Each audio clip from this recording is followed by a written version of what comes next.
I'd always prided myself on being a man of logic rooted in the tangible world. My friend Joe and I spent countless weekends out on the frozen lakes of northern Ontario, braving harsh winters in search of fish and camaraderie. That particular weekend had started as usual. Our SUV packed with rods, bait, and enough beer to numb the northern chill. The catch had been excellent, and our spirits were high as we loaded the vehicle with enough walleye and smallmouth bass to last us weeks. We had no idea that this trip would forever alter our understanding of the world. The drive back to Kapuskasing was daunting. Snow had fallen incessantly, burying everything under a thick, suffocating blanket of white. I'd lived in northern Ontario my entire life and seen some brutal winters, but this was a beast of its own. Snowbanks towered like cliffs on either side of the road, and the unyielding cold seemed to seep into the very core of existence. As we approached a steep incline, the tranquility of the landscape was shattered by the sight of 2 police helicopters landing directly on the highway ahead. A small stream of cars crawled to a stop, forming a line of glowing red taillights. Joe cursed under his breath. "This isn't good," he muttered. He was right. The roadblock wasn't your everyday inconvenience. Later, we learned that a tragic accident had claimed the lives of a newlywed couple, their vehicle reduced to a mangled shell beneath the weight of a transport truck. The road ahead was closed indefinitely, and turning back was our only option. With no other choice, we headed back the way we came, descending into a tiny hamlet that seemed frozen in both time and temperature. The hamlet was surreal. Its war-era houses submerged in snow so deep only their rooftops peeked out like the tops of buried giants. There was a single stop sign, a gas station that doubled as a motel and restaurant, and little else. Joe, impatient as ever, was determined to find another way home. His wife and kids were waiting, and he wasn't the type to idle for 12 hours waiting for the road to clear. I could see the gleam in his eye, the same look he got whenever he was about to do something reckless. "Hang tight," Joe said, "and hold on." He turned the wheel sharply, guiding the SUV onto a narrow trail that had been carved out for snowmobiles. The so-called road was flanked by snowbanks so high they blocked out the sun, casting us in a perpetual twilight. The stop signs along the trail barely reached 3 feet, a stark reminder of just how deeply buried we were. The farther we went, the worse the road became. I gripped the armrest tightly, my knuckles turning white. "Are you sure this is safe?" I asked, my voice quivering despite my efforts to sound calm. Joe ignored me, his focus locked on the treacherous path ahead. The glare of the setting sun bounced off the snow, nearly blinding us. For 15 minutes we bumped and jostled our way down the icy trail, the oppressive silence broken only by the crunch of tires against the frozen ground. A growing unease settled in my chest. This was how people ended up on the evening news, lost, frozen, and forgotten. Finally, Joe brought the SUV to a halt. The engine's hum faded, leaving an eerie silence that made the hair on the back of my neck stand on end. "What's up?" I asked, my breath fogging in the frigid air. Joe squinted into the distance, his eyes narrowing. "There's something up ahead," he said, pointing. "Looks like another road."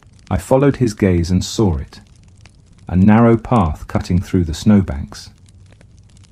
Unlike the trail we were on, this road was unmarked, its edges blurred by fresh snowfall. Every instinct I had screamed at me to turn back, but Joe had already made up his mind. With a determined twist of the wheel, he guided the SUV onto the uncharted path. The new road was worse than the last, its surface slick with hidden patches of ice. As the vehicle crawled forward, an overwhelming sense of dread swept over me. The road seemed to narrow with every passing minute, the encroaching darkness of the forest swallowing us whole. The GPS on Joe's phone was useless. We were off the grid, left to navigate by sheer instinct. "Keep an eye out," Joe said, his voice strained. "I don't like the look of this." Neither did I.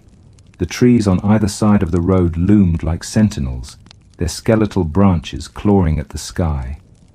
The setting sun cast long shadows across the snow, and the temperature seemed to plummet with every passing second. Then Joe slammed on the brakes. "You see that?" he asked, pointing into the forest. At first I saw nothing but a wall of trees. Then I spotted it. A faint, flickering light deep in the woods. A fire burning low and wild, its flames dancing in shades of blue and orange. Before I could comment, a bone-chilling sound shattered the silence. It was a howl, but not like any I'd ever heard. It was long and mournful, carrying an almost human quality that made my blood run cold. "What the hell was that?" I whispered, my voice barely audible over the thundering of my heart. Joe didn't answer. He was staring into the forest, his face pale. The howl came again, this time closer. The sound was both haunting and unnatural, like the lament of a tortured soul. Then, out of the darkness, a pair of glowing red eyes appeared. Joe killed the headlights and whispered, "Don't move." The eyes moved closer, gliding through the forest with an unnerving grace.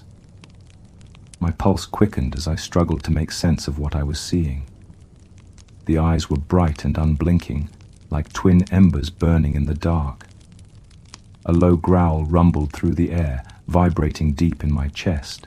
"Reach for the gun," Joe whispered. The shotgun was in the back seat, tantalizingly out of reach. Before I could move, the creature lunged.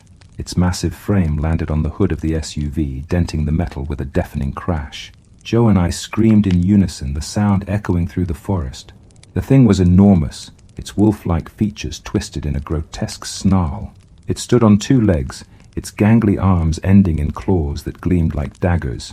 Saliva dripped from its gaping maw, its yellowed teeth bared in a predatory grin. "Dog man," Joe muttered, his voice trembling. "I don't believe it." The creature let out a blood-curdling roar, its breath steaming in the frigid air. Joe slammed his foot on the gas, but the tires spun helplessly on the ice. The beast pounded on the windshield, its claws shattering the glass into 1,000 glittering shards. I barely had time to shield my face before it turned its attention to the passenger door, its claws tearing through metal as if it were paper. The dogman's glowing red eyes locked onto mine, and I was paralyzed with fear. It raised one clawed hand. Its long, sinewy fingers curled into a grotesque approximation of a human gesture and slashed at the door. Metal screeched and buckled, the sound reverberating in my skull. Joe was frantically trying to force the vehicle into motion, his hands trembling as he twisted the wheel back and forth. But the tires were useless on the ice. The beast's claw came again, and the passenger door ripped free, its hinges snapping like brittle twigs.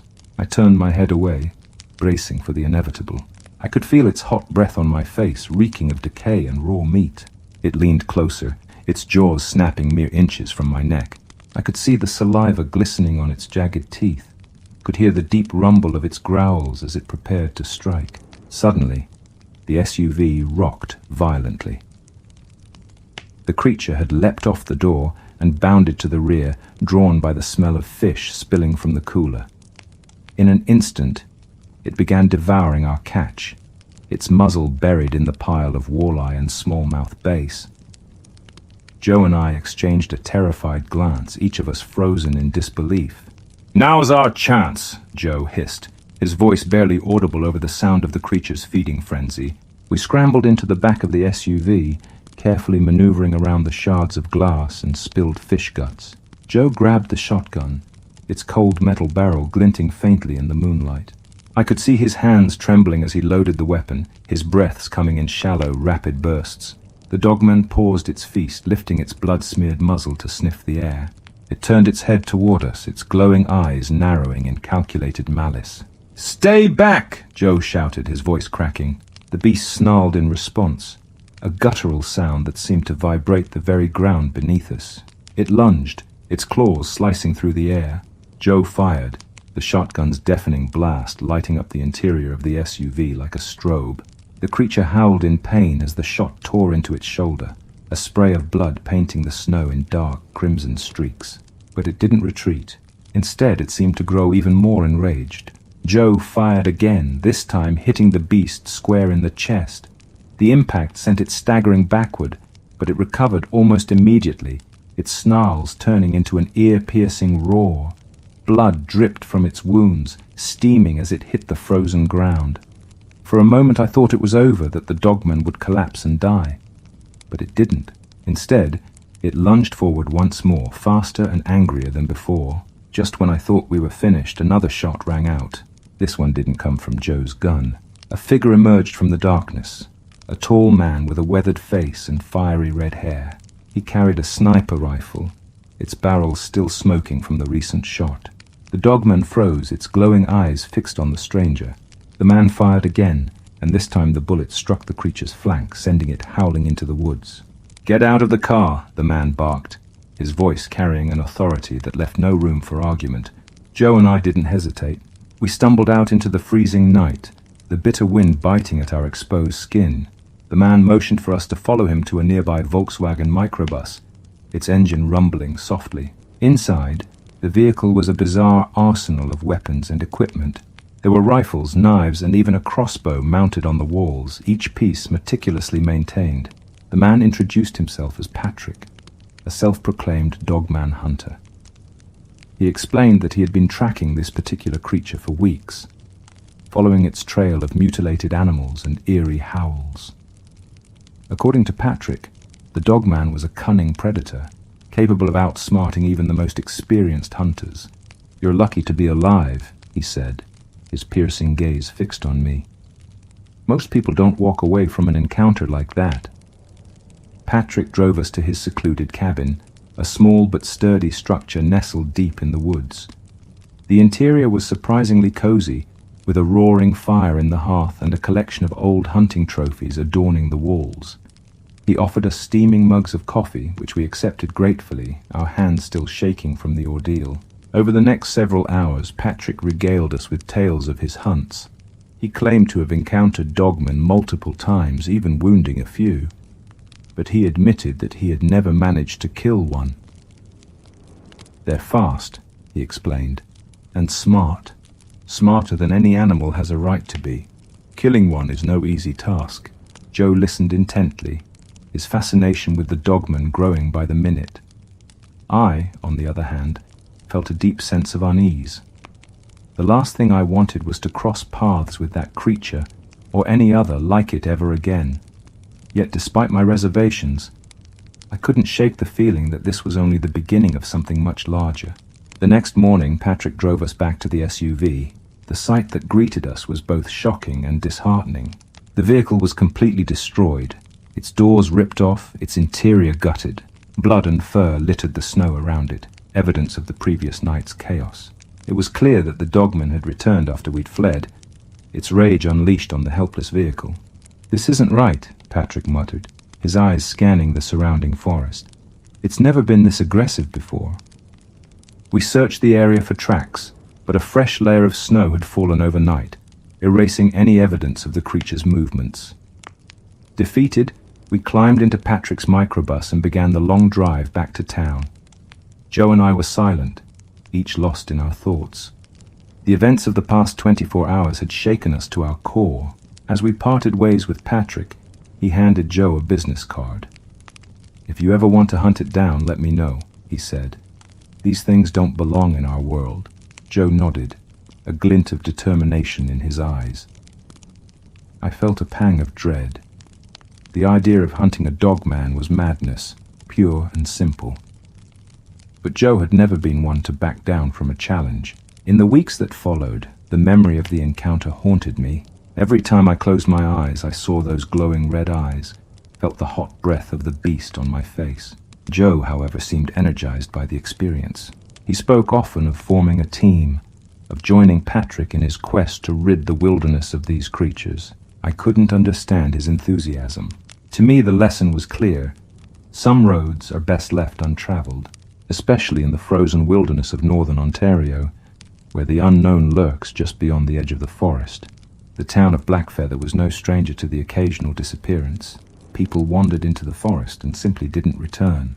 Most of the time it was drifters or the careless, their fates sealed by the sheer unforgiving wilderness. But this time was different. 2 townsfolk people we knew, people with homes and families, vanished within a single week. The first body was found off South Slope Road, or what was left of it. It was more a collection of parts than a person, the remains savaged beyond recognition. Even the coroner, a grizzled man who'd seen it all, could only shake his head, too horrified to guess which of the missing it might be. The second person hadn't been found. But with the growing number of reports, those half-human, half-wolf screams echoing from the forest, it was clear we weren't going to find them alive. Whatever had taken them wasn't finished. Sinclair, our self-proclaimed local expert on the arcane and monstrous, was quick to proclaim that it was the work of a lycanthrope or some other nightmarish predator. I wasn't sure what to believe, but Sinclair had clout in this town, and his whispers reached command. Orders came swiftly, bypassing debate. 3 ranger teams were to take up arms and head into the forest at dawn. We were to flush the creature out and end its reign of terror. Capture was preferred. Termination was permitted. The plan was as follows. The night crawlers, my squad, would take the western flank of the valley. The headless men would hold the eastern side, and the Ironside's heavy hitters, armed with enough firepower to raise a small town, would barrel up the center. Together we'd trap the creature against the Lay River. But in my gut I knew it wouldn't be that simple. The night before our departure, Sinclair sent a lavish meal and fine wine to the ranger barracks. I couldn't bring myself to enjoy it. The heavy weight of the mission crushed any semblance of camaraderie that usually accompanied such gestures. As I lay in my bunk that night, staring at the ceiling, I couldn't shake the feeling that we were walking into something far worse than we could handle.